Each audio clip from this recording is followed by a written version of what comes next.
we're talking about spiritual quotient, the 6 theories of spiritual science that explains the nature of personal reality. It's very important because it gives answers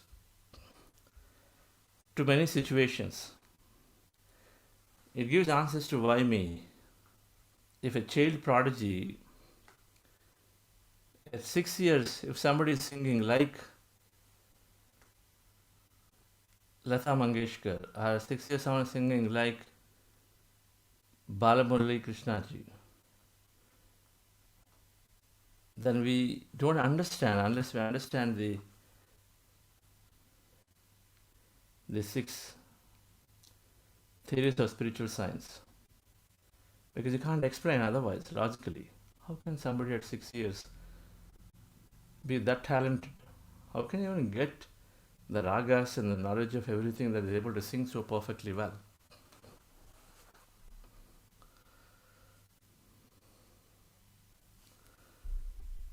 So the first one, yesterday we were talking, is love.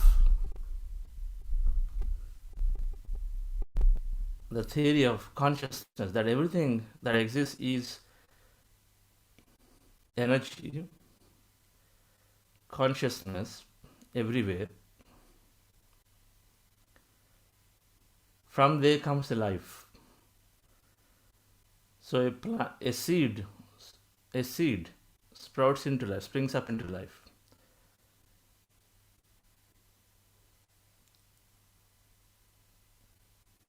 Nothing there, that little seed then germinates, and then slowly it goes into a big banyan tree. You can now imagine that it has so much potential inside.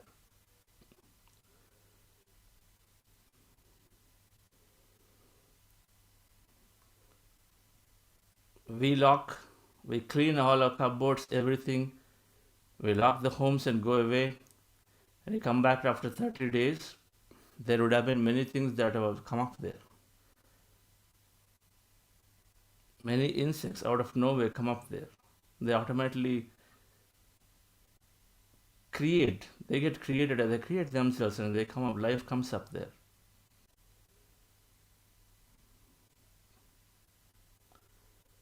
A stone is there, just a stone, what we think is of no use, or rough stone. But the rough stone will become a beautiful statue. A clay, which is formless, we think there's nothing in it, but then it becomes a pot, a beautiful pot that stays on for a long time, and then at some point it decays again. Now, all of them, they come up, they go away. So life springs up from nothing that exists. Otherwise, it comes up and then stays on for some time and then goes away back into another form. Everything transfers itself into another form.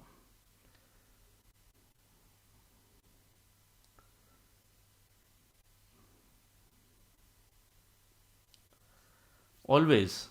Trees come as the tree is becoming older, and then a part of the tree's leaves, they go down and then become manure to something else and then give life there. But everything is taking a form for some time, stays in that form, and goes away. So from nothing, from that existence everywhere, things originate, they stay on, and then they again recycle themselves to some other form.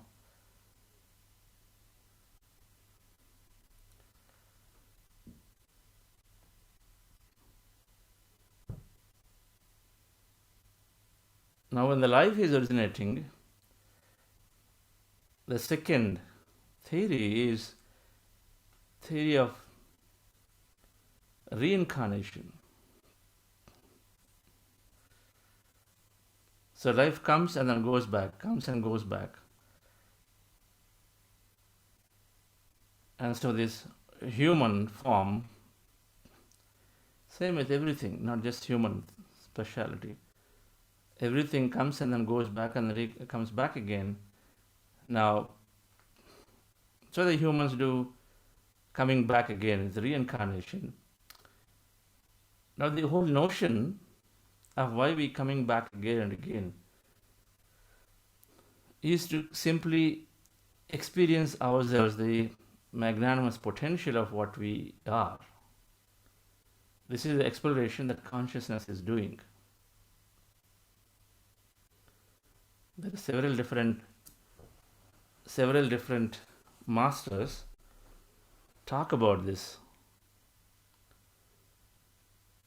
That it is simply exploring, experiencing itself, and so it has taken form and shape on the earth plane.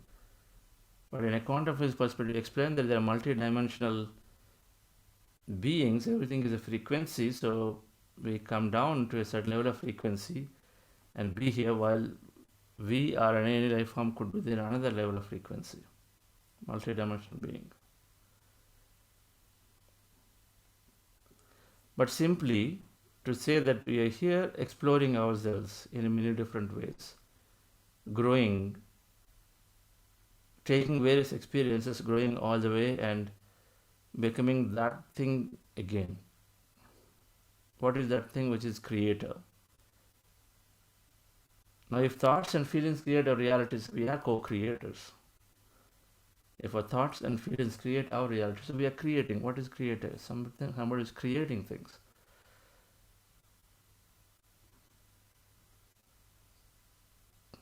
So we are that creators, and then we experience that, we to be that consciousness every day anyway. So there cannot be any difference and doubts in our mind that I'm not that.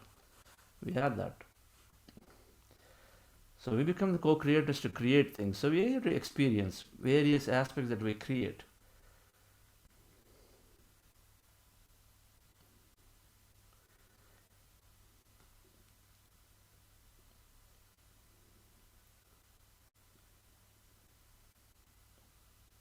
A master from Delhi called Madhumita was channeling messages from Mother Earth.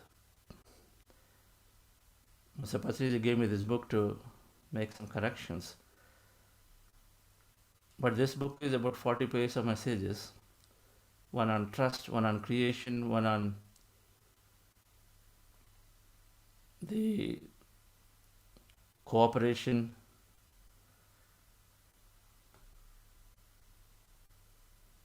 Now you say, what is Mother Earth? Mother Earth giving means what? But if consciousness is there for us,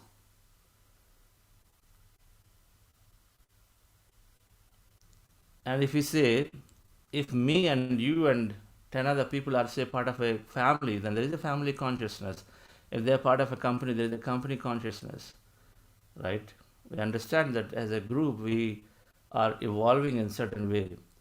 And it becomes pretty obvious that Mother Earth also will naturally have to have consciousness because it contains everything that is there on the planet.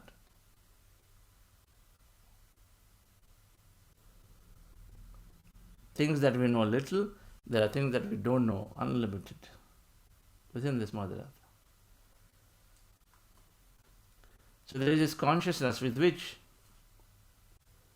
the messages can come, right? If a company has a spokesperson through whom we understand the company's collective voice and consciousness, there's got to be something about this.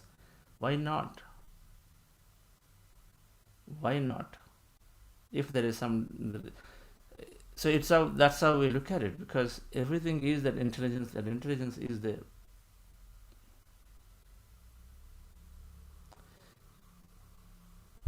Voice seems low. Is my voice low?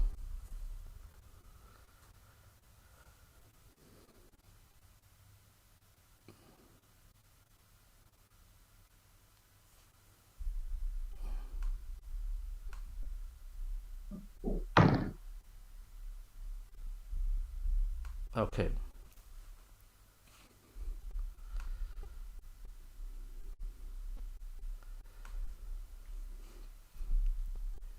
So law of reincarnation is we are coming back again and again to continue the journey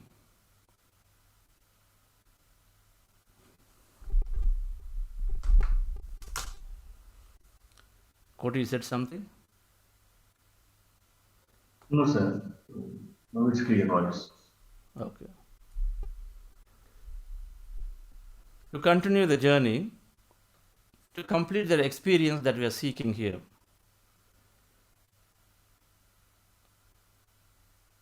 So, one lifetime as male, another lifetime as female. One lifetime as Hindu, another as Muslim. One lifetime in Visakhapatnam, another lifetime in New York.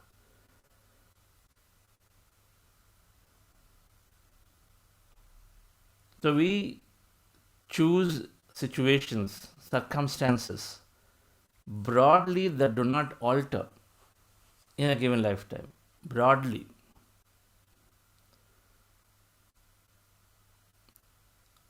Reincarnation, that we go and come back, go and come back.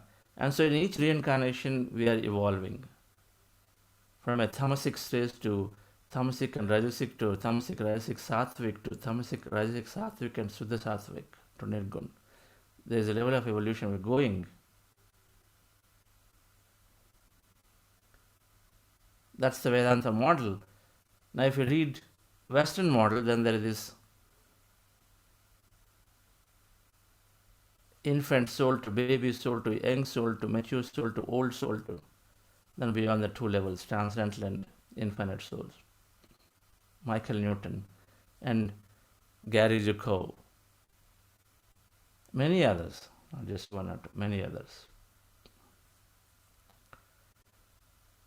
So each stage is just a characteristic. So we are evolving, reincarnating, we're evolving.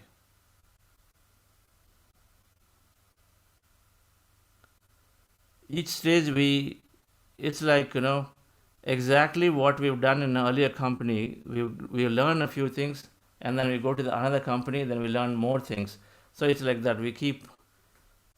We are here for a set of experience in that lifetime. As a male, we have a whole different set of experience as a female. In Visakhapatnam, if I'm living, I have a whole different experience than I'm living in New York. In India versus another Western country. We're constantly taking to experience ourselves, our various capabilities, the magnanimous, infinite capability of our own self. And then how many are there? Infinite are there, isn't it? So that's why it is infinite. And for infinite, you need infinite. Even if you have infinite forms, it goes on. It never ends. So that exploration is there. And in the process of exploration, what we call learning is also helping us to experience everything. So it's ultimately it comes back to experience. That's why even in Bhagavad Gita, everything is said as become equanimous. Shubha Shubha Parityagi. One becomes equanimous towards the end of their. Where does it all end? It all ends when we come into this Nirgun Sthiti. There everything is same. That's where we go. And how do we get there? We keep experiencing, we keep transcending from the past, I don't know, keep experiencing that we've not experienced now here. If you have not experienced in the past, run a business and then drive the business and grow the business, and if not experienced in the past, then I would do it now so that I have that experience to be done with it so that next time I do something else.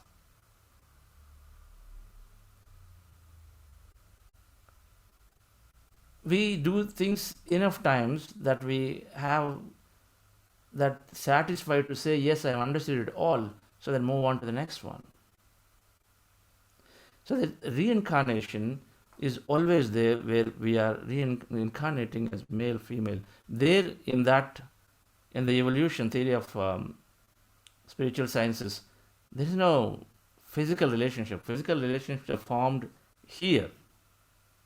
Think about it. Mother, father, brother, wife, they all have been names that are given by the society, the culture, right? We just put a name. We said your brother, your sister, so there is some, of course, logical mapping to it. But if we called it something else, we would have called that. That's all, isn't it? An example is the primitive life that people live in some islands. So they don't have this concept of notion of these relationships. They're nature children. People get born, they're part of the nature. Who the nomads who move in groups, for them there's no such concept of relationships. If somebody is born the child of the nature, they are taken care by the group, not necessarily only by the mom and dad, brother and sister. But that's so everything that we're given is a notion that we're given as a culture to bond better. This is how you say. But there came the limitation. There came the limitation.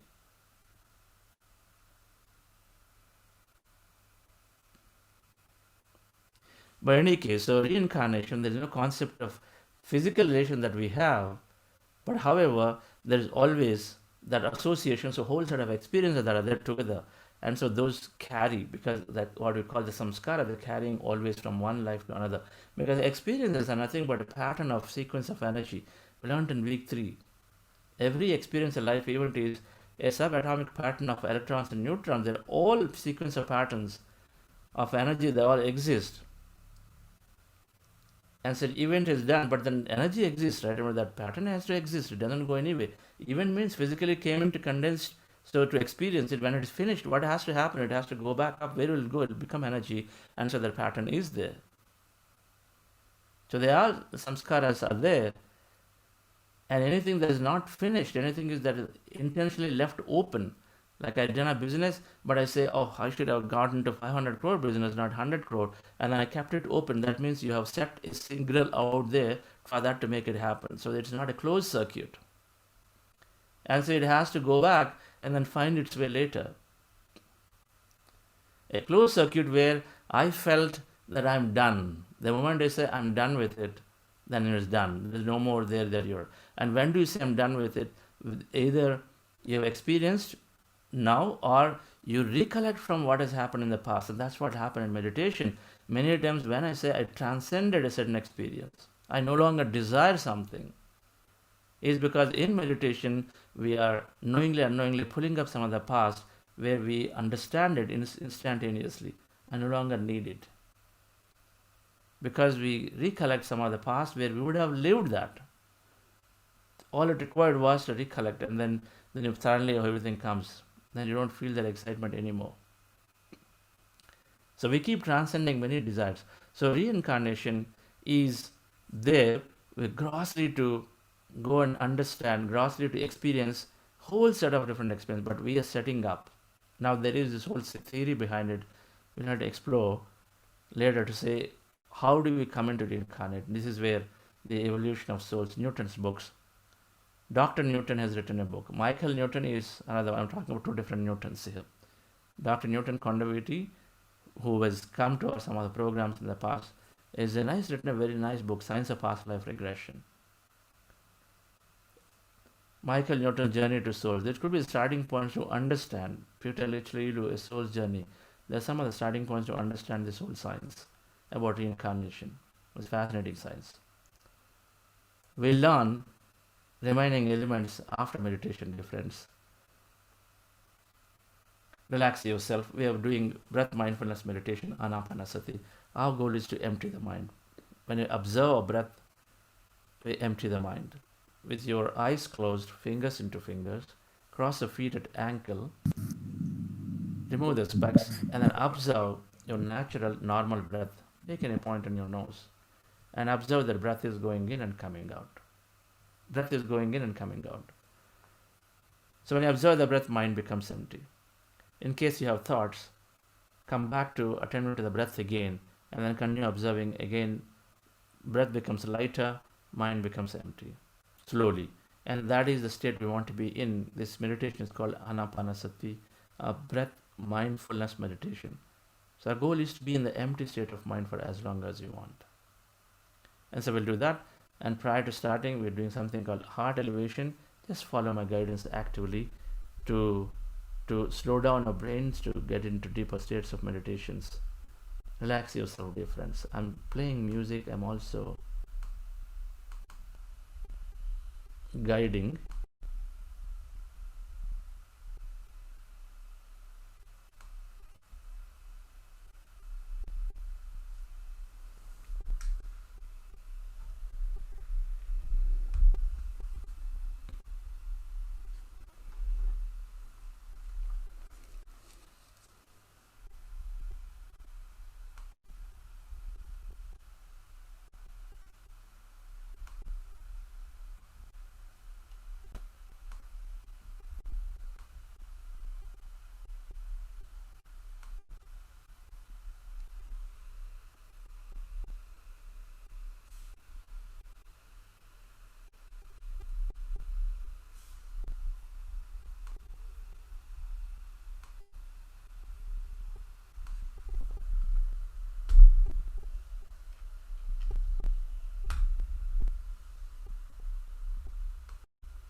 dear friends.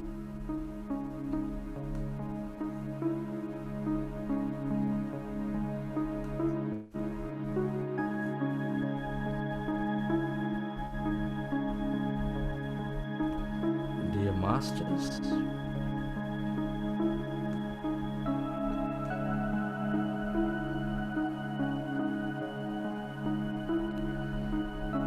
keep your hands on your chest area.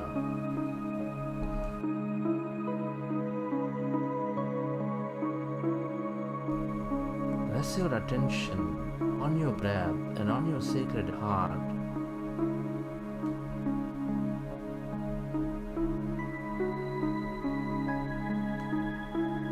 Take a slow, long, relaxing breath.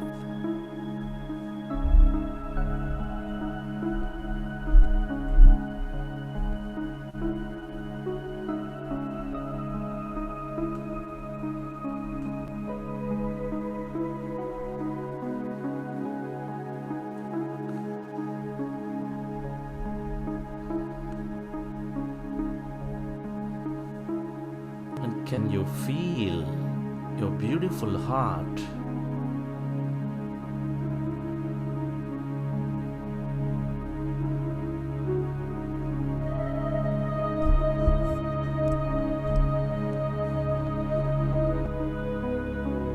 Breathe more of that slow, long, relaxing breath.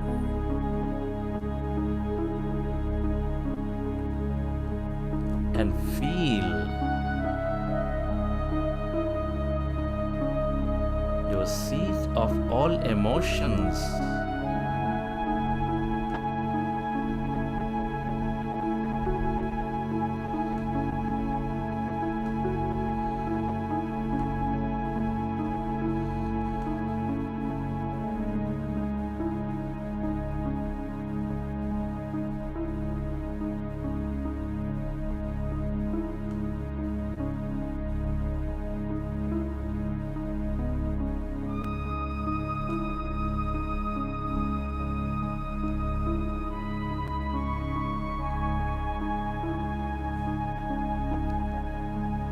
Breathe in to your heart center of that slow, long, relaxing breath and feel your sacred heart.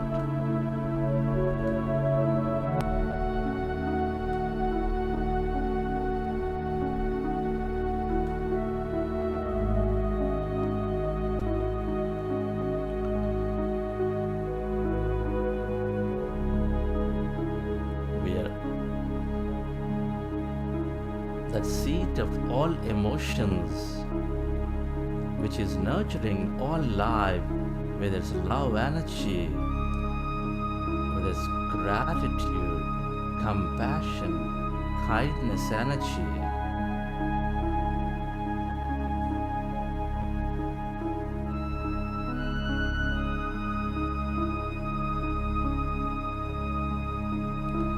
Can you recollect an event or an experience from your life of love, of joy, of gratitude, and relive that moment and elevate yourself?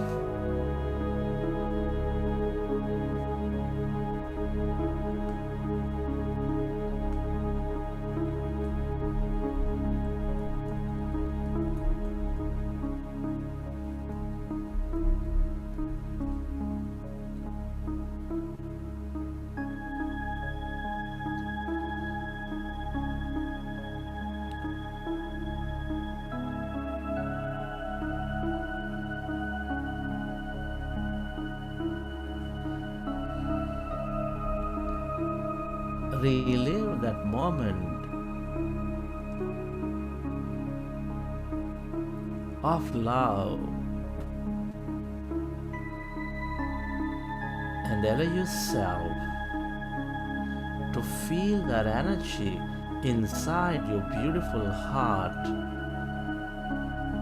and allow yourself to direct that energy to heal you deeply. Where your attention goes, there the energy flows.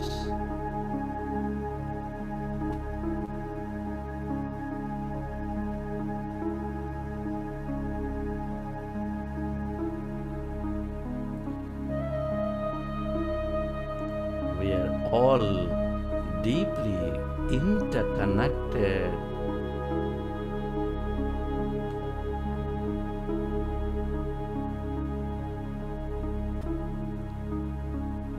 The more we experience love, the more we experience that connectedness, dear friends. Feel it.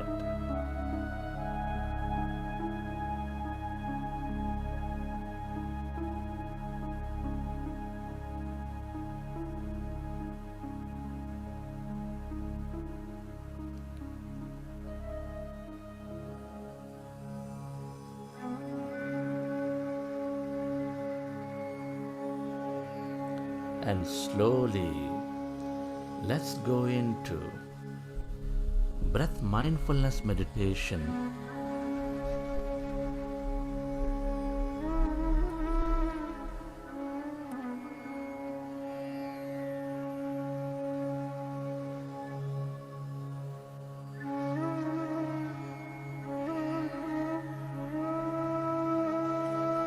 With your fingers into fingers, resting your hands comfortably in your lap, observe your normal, natural in breath and the out breath.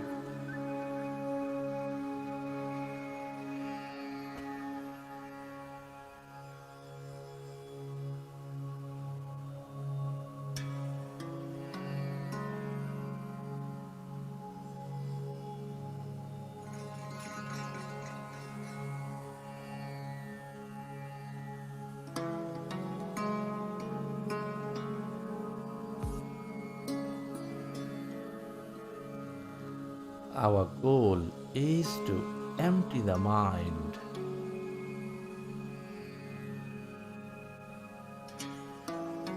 When we observe our breath, our mind becomes empty.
Be with your breath. Become one with that in breath and the out breath, dear friends.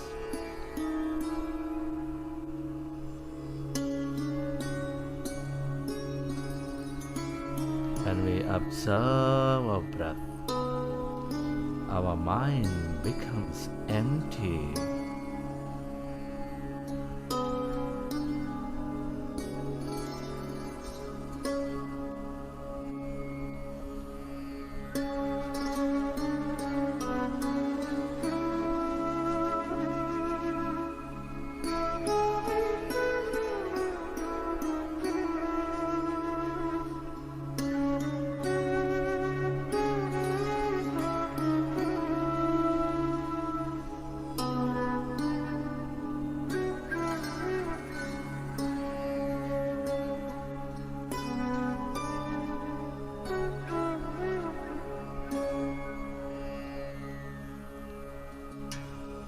With your eyes closed, observe your normal, natural in breath and the out breath, dear friends, and allow yourself to slowly and slowly become empty of all thoughts in your mind.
mind is becoming empty,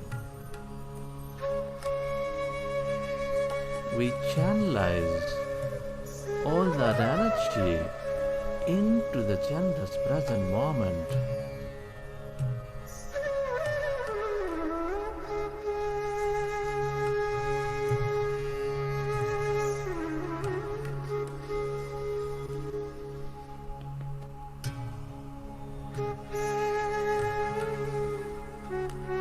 We allow our body to function at its natural best.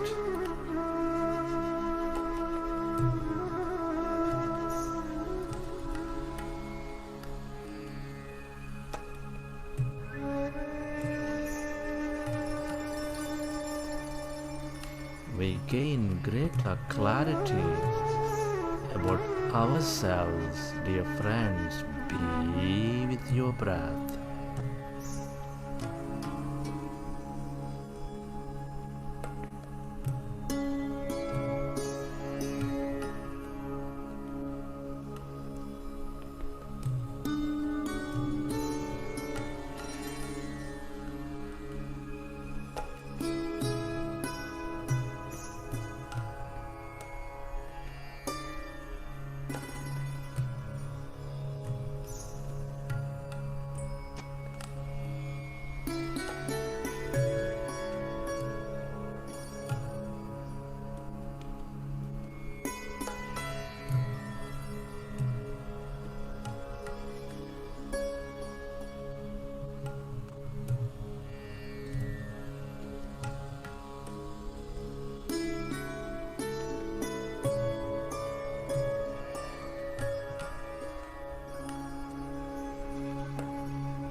yourself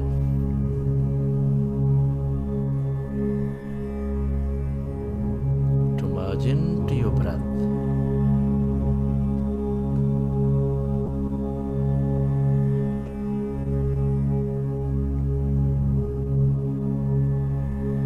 And allow yourself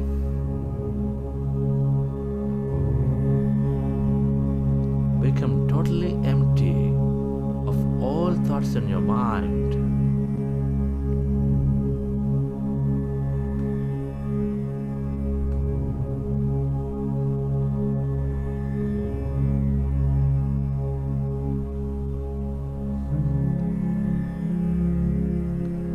As your mind is empty,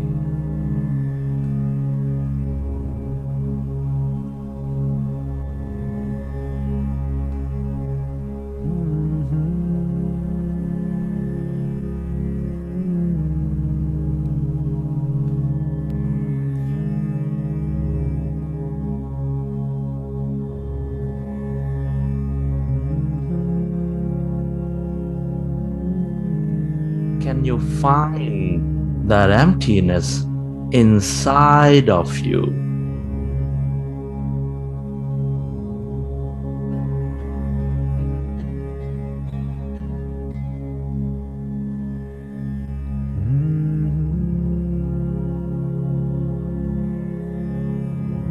Become aware of that emptiness.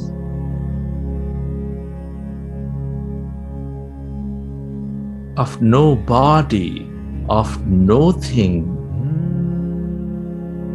of no place and no time.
We are less matter, more emptiness and energy. Allow yourself to stay merged into this emptiness, that light, that void.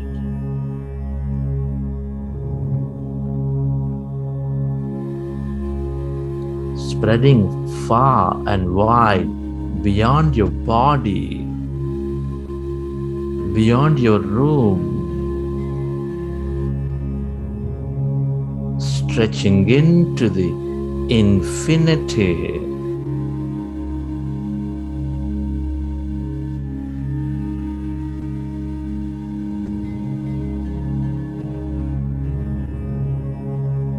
That's energy.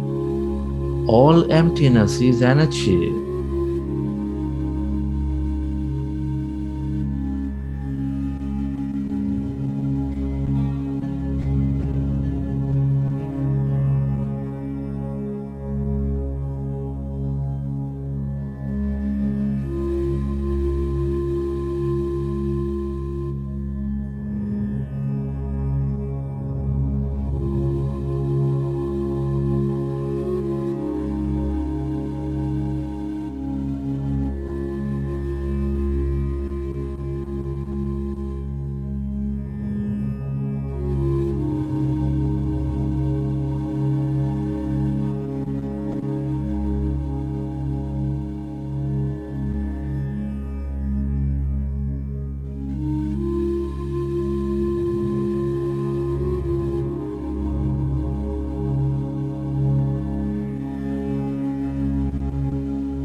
If you find yourself distracted in thought, gently go back to observing your breath and allow yourself find that emptiness all around.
The longer you stay connected to this field of energy, the more you become of it and the more you receive from it.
Allow yourself to stay connected to this emptiness of yourself, where everybody and everything are connected. This is your greater intelligence.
The longer you are with this energy, as no body, as nothing, dear friends,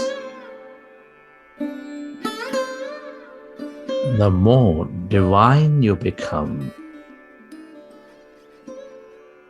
Allow yourself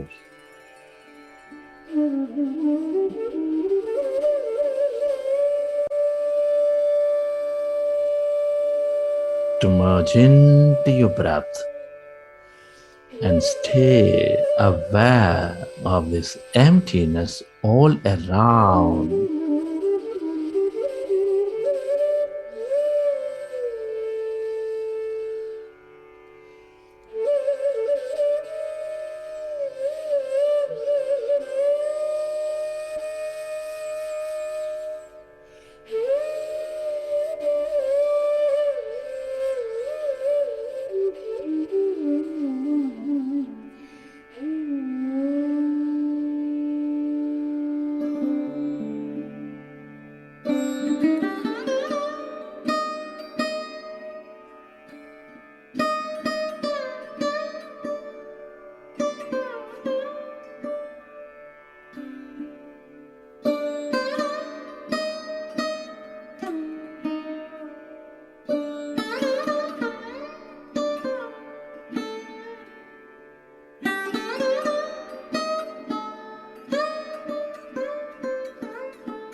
सर्वे भवन्तु सुखिनः सर्वे सन्तु निरामयाः सर्वे भद्राणि पश्यन्तु मा कश्चित् दुःखभाग् भवेत् ॐ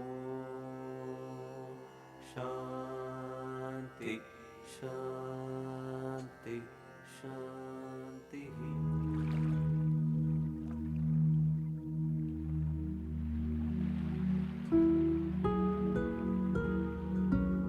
Friends,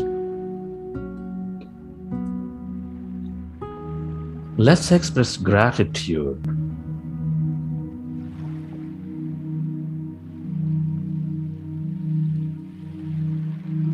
Gratitude to all things and everybody in our lives.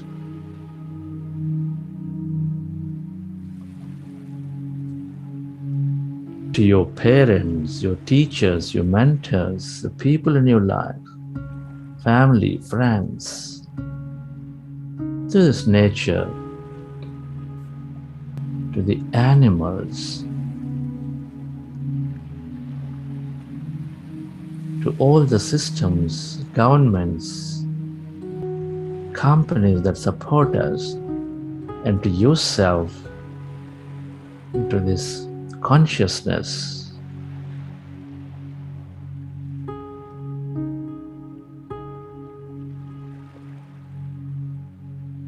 For being an integral part of our life. Gratitude is the ultimate state of receivership.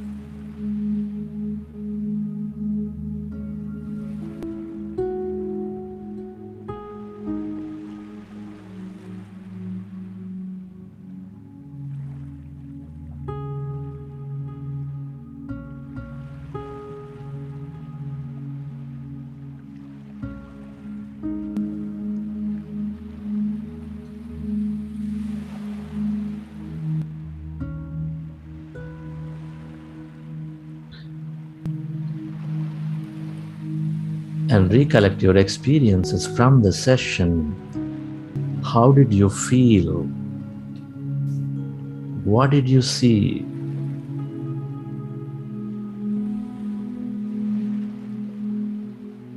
What have you experienced?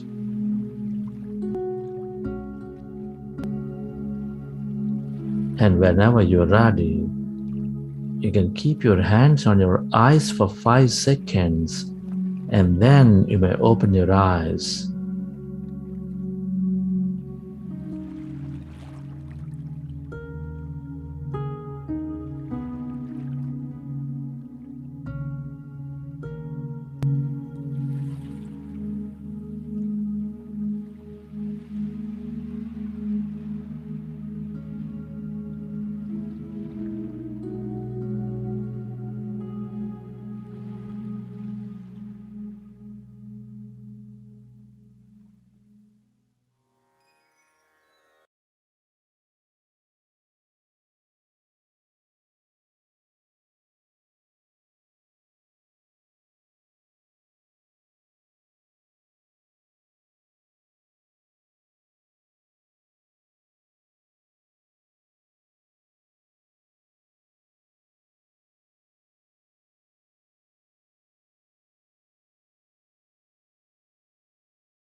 Okay, friends.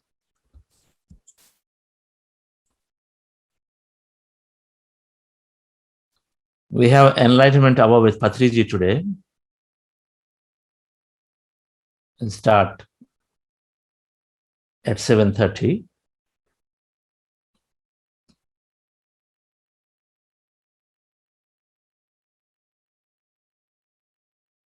Patriji is so spontaneous.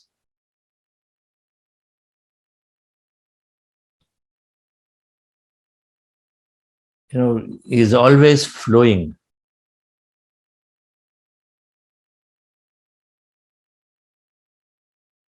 And so the flowing of abundance of knowledge coming in literally. So there is always a new angle to what we learn.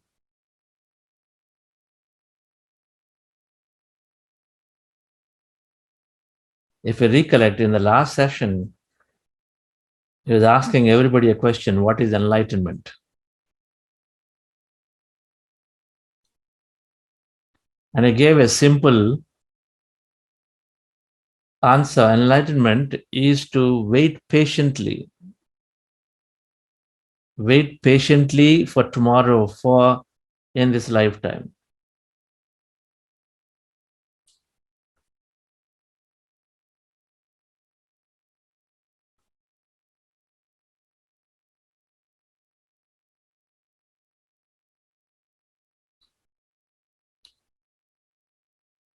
I'm always learning from his simple common sense wisdom. So it'll be a great idea to be there, to join in that bridge directly. We'll post the bridge.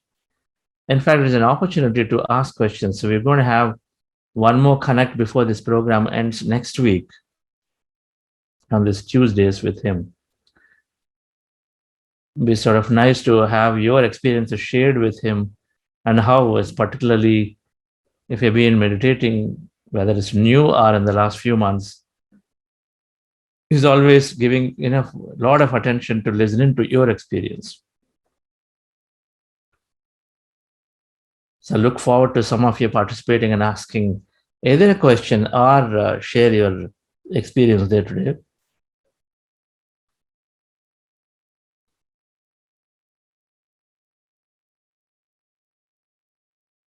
If you'd like to share, particularly, you can write to anybody here. So I'll make sure, because there's always a big list of hands raised, so we can communicate to the host there. Today, I'm not going to be the host, so that they ensure that they help to call you.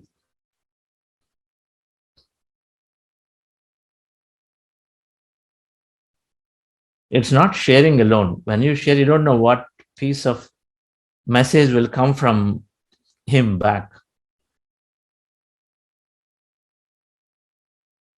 And if somebody is flowing spontaneously, so that is coming straight, right? It's like a meditation experience that is coming to us straight from the consciousness. So often that's what we are saying when a master like Patriji is talking. So it is coming, flowing.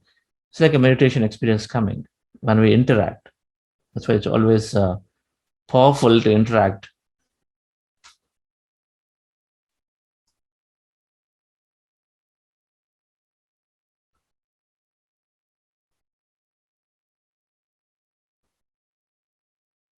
So we are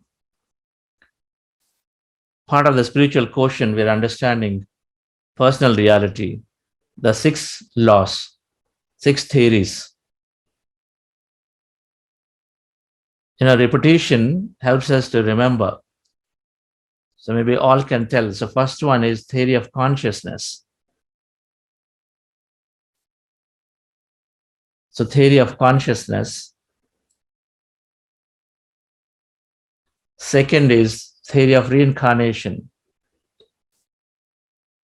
Third is theory of cause and effect. Fourth is theory of constant progression, that everything is always progressing. Fifth is theory of yoga, or hastening the progress. Sixth is theory of infinity. So from consciousness, from nothing originates life and goes back, takes another form, goes back, takes another form. So constantly happening. In the evolution levels also, there is mineral kingdom, then the plant kingdom, then the animal kingdom, then the human kingdom, angelic kingdom, evolution.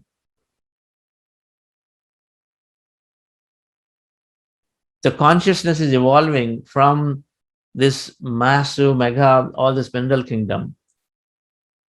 And then over a period of time, millions of years, then that slowly evolve into plant kingdom, evolve into, which have a massive group consciousness, no individual consciousness. And then slowly they evolve into an animal kingdom. Still, many of them are herd group consciousness, but they develop a lot of individual consciousness. The higher the consciousness individualized, the more pain and suffering that the one can go through.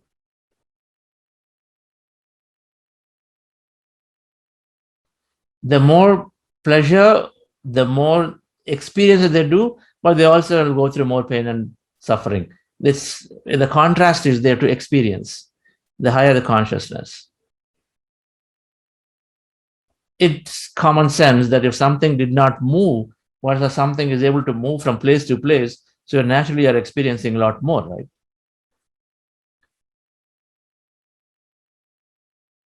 So that's how you look at mineral kingdom, plant kingdom, animal kingdom, then human kingdom.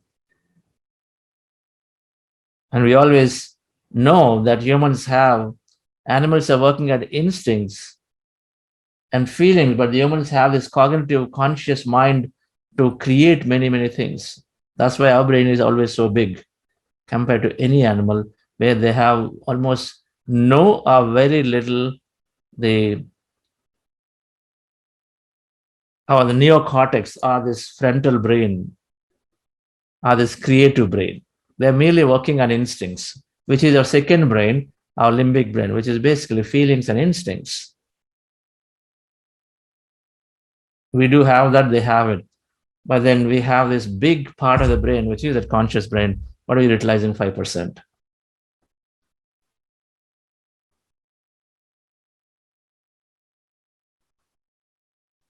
So consciousness from nothing is evolving, transforming from life to life. Starting from where it left and then originating again the next time from there, just the way why we don't want to do a 5th grade 2 times. Nobody wants to study 5th grade twice.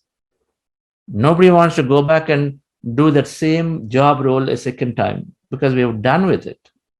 The same way, we are coming in with a specific environment and setting each time to experience life more differently and then go back. So we set up all these relationships, all these nice environments.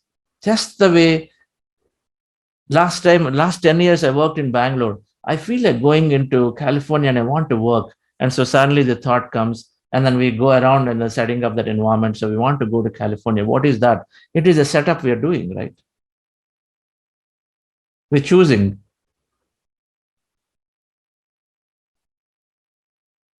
Similarly, we are choosing what I want to do. So choosing a specific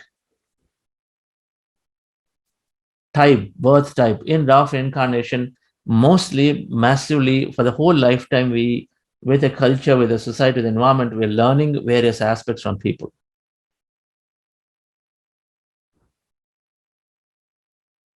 A brother relationship will not change when we have this idea, a notion that we have that does not change for the whole lifetime. So we have a certain level of experience that will go through them.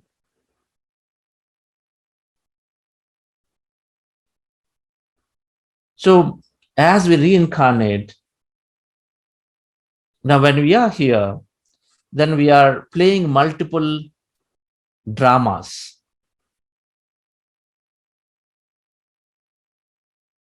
Everything is for experience. So playing multiple dramas, multiple movies. We are actors. We are part of multiple movies. That's reincarnate. That is cause and effect.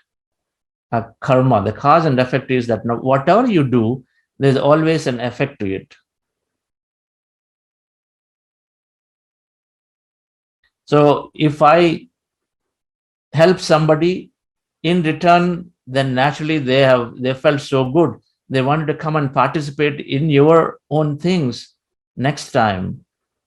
And you know that instinctively that, okay, they're helping me. So then you plan, if you're a business, then you help somebody, and then suddenly the person who got so much benefit becomes founder of another company. They say, hey, I'll partner with you, and then we can do something different. So then you take a different role this time.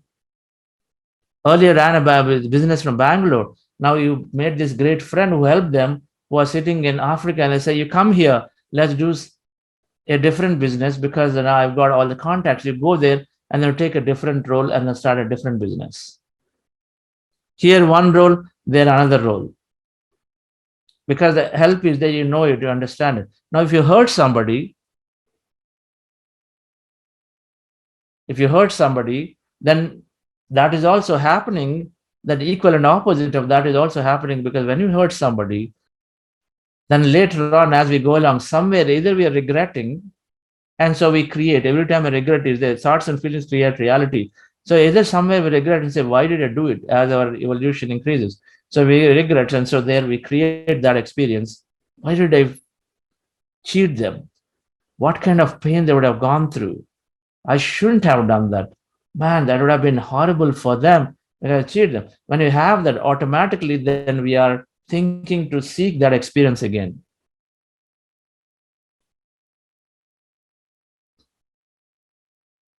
Or we are going back to the drawing board once in 6 months or once in annually, as the companies go back to the drawing board and think about how the past has been and why did we deviate there. We planned this way, we should have done that, but we didn't do it, and this has this kind of implication. Tell you what, guys, we got to go back and then fix it, go back and then do it again. So either we do that when we reincarnate, so we have a plan to go back and see what all I wanted to do and why I deviated. So we are taking constantly different roles to get better. So we keep reincarnating with the different roles to keep getting better. And there comes this law of karma, and what you do is always has an impact. Equal and opposite reaction always has an impact on everything, because everything is connected. So through that, then we are learning a lot many, because you are causing an impact to somebody, they in turn in influencing or causing an impact to you in many ways. We do positive things, positive impacts, negative things, negative impacts. Now, the important point to understand in law of karma is that it is not bound by this particular lifetime, right? It is now extending beyond. That's why you say, oh, he must have done a lot of good deeds. That's why he's got so much fortune now. Must have been a good man. That's why he's got such a big family now. They're all just multiplication of experience, nothing more.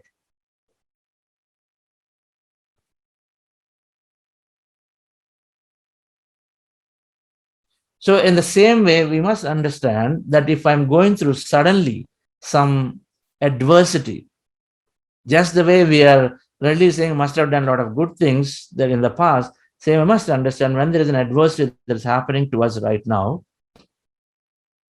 we have to see that it is an experience that we sought as part of a grander understanding to go through it as we have caused something in the past. So we are choosing either based on our ignorance by regretting or based on a conscious choice.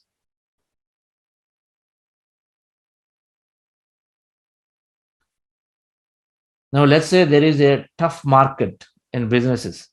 We know it, but we still want to go there, right? We know many times. Why do we do that?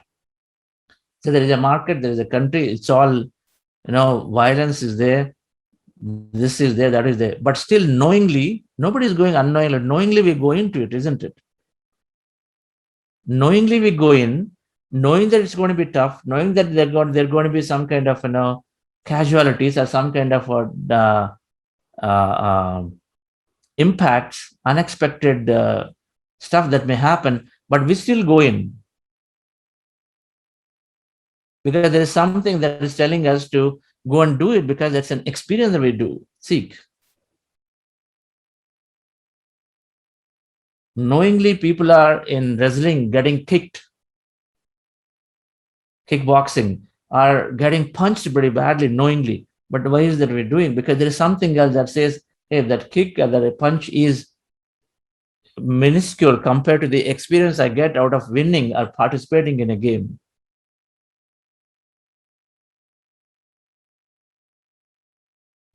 We trek, it was so strenuous on the legs, on the body, that heavy trek that we do, the tough trek or whatever. And you trek for 7 hours, it's so strenuous. But then we know that as part of the journey, we realize the potential. So knowingly, dear friends, we are choosing even a cancer. Knowingly, we are seeking several experiences because the bigger picture is different. One must read this book, A Soul's Gift and A Soul's Plan by Robert Schwartz, just to understand several case studies of why a couple get into an abusive relationship knowingly. Why someone takes a life where for 40 years or 50 years, their only thing they're doing is to take care of the elderly, sick people or parents in the family. 40, 50 years, they cannot go out of the home at all. They just whole lifetime they're at home to serve. You ask them, I'm sorry, I'm not able to come because I have someone I have to take care at home. And it goes on for not just 10 years, 5 years, it goes on for the whole lifetime. Why is that? These are all perfectly explained when you look back, just the way we are doing knowingly into the boxing or into a serious trek or an aggressive, tough markets. We go and then want to seek an experience. We are seeking experiences. Often it is for ourselves, and a lot of times it's also to help people around. We look at from a limited time and say, we become very sympathetic. Or we make comments and say, okay, someone taking cancer is a lot of times while they are going through an experience because of several things that they have done, but they're also helping a lot of people around them evolve with enormous amount of, when you have these life-threatening diseases is when you start questioning yourself, how far is the life? What is the life? Until then, nobody wants to think about it, right? We are always waiting for crisis to happen. And that's when we are start learning. But then that's the time that people are going in an inward journey. Why is this suddenly happening? to my mom or my dad or my uncle, for myself suddenly. Why is it so? At 40 years recently, some very well-known Hollywood actress vacated the body. I mean, it's happening for everybody. So that's the time that the people around closely are jumping in to understand themselves more, develop that enormous detachment more. So there is a lot of times people are planning these so that they help the environment to learn more. Able, disabled, many differently abled people are merely coming for the help of the growth of the family members. We miss that point. Instead, we are very sympathetic to them or we are very different to them because it's a tough thing to handle, right, for a lifetime. But we understand this when we get into it. Tell me as soon as Patriji starts session. So law of karma, cause and effect, is that constantly we're taking different roles. So what do? We merely play a role and we have to come out. We cannot just be thinking that the drama is real. That's all it is.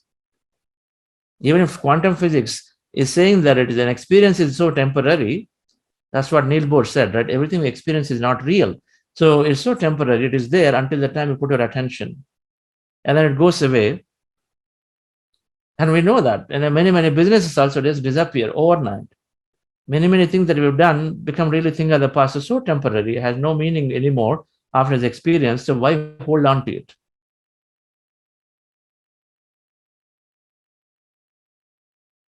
Amitabh Bachchan ji could not have done so many movies if it held on to every role that's saying it is him. So we got to come out as soon as we finish. But the problem is we hold on my property, my life, my father, my mother, and our whole life revolves around just that. And then when they go away, then we feel something is really gone. That life and death have to become celebration when we understand law of karma and the law of reincarnation. Reincarnation, we understand fear of death goes away. Law of karma, we understand. We merely take everything as an experience that we chose, and then it's just so temporary. We know that 20 years ago, what happened in our life, we don't even remember. We let go of it most of often. Some people just holding on to it, but meditation is clearing. So we gain the strength to accept failures or tougher situations equally well when we understand law of karma, cause and effect. Fear of death has to go, and then allowing the failures to happen has to happen.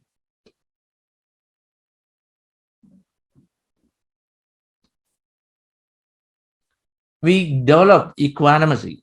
A beggar is no lower person compared to a prince, no lesser. We develop a lot of equanimity. An entry-level junior person in our office is no lesser compared to the CEO. Absolutely, compared to we develop equanimity because the law of karma is saying there's merely roles. In a movie, who do you say is better? Either the hero is better, a heroine is better, or somebody superior. If not all actors come together, it's not there. That Bahubali movie could not come unless there are this 12 or 15 or 20 characters so important. Every little role played so much important. Or that Bahubali movie. If you've not seen the movie, I encourage you to watch the movie. It's a beautiful movie with so much of emotional play going at its best, creativity at its best. We can't say somebody is more superior. Everybody is equal. Then only that thing comes so beautifully. That's exactly how our life is. Even in our companies, we recognize that even 5% contribution somebody makes, without that 5%, it would have been 95%, not 100. One large deal makes a difference. The company might have worked on 1,000 customers, but one large deal makes a difference. So there is that importance is there. And so is the case with the very first deal that also is equally important. And so everything is equal. We develop when we do a law of karma. We develop that total empathy that they are going through a situation mainly based on their desire and then their understanding. So we are going through our situation. Nobody is superior or inferior. And from law of karma, dear friends, we have a law of constant progression, which is stating that There is no failure. There is only progress. There is only progress because every experience is teaching us something. It's learning, right? With every experience, we learn something. When people ask Thomas Alva Edison, why did you do? I mean, you tried so many times. He said, each time I learn how not to do that thing which will not create a bulb. Each time I learned something of what not to do that will not create a bulb. So you keep learning. So if every experience we're learning, then where is the question of failure? Because we put some time frame to it. That's the problem. When you have a time frame and say, I start here in 2 months, I must be here, and then we don't do it, then we say, okay, I didn't achieve. But in the law of constant progression, is saying we're always succeeding, we're always growing, we're always enriching ourselves because with every experience, we learn more. That's why Bhagavad Gita also says, rather than doing a karma, do something always. Karma, you've got to do something. A karma means you're not learning anything, then you're becoming there. Always we do something. Of course, the nature of the soul also does not let us not do anything. It will constantly push us to do things. So there's always a learning. We brand somebody who gets 30 marks, we brand and say he's a failure or she's a failure in a class. But what we don't consider, unfortunately, is that that person in an earlier lifetime maybe just not even studied at all. So now we're just beginning to study. Because we're not looked at the bigger picture. Somebody is coming to office regularly late. We just talk to them potentially in a harsh voice, or somebody today could not deliver. And then we didn't, without going into the detail, we know that, okay, they didn't deliver, you got to do it. And then this is a problem. So I think we're going to have this, impact to you because you didn't do it. It has impacted a lot to us. If you go look back, that person perhaps has got a serious challenge that day at home. There might have been a death. There might have been a serious illness to somebody. So he had to literally drop whatever he was doing.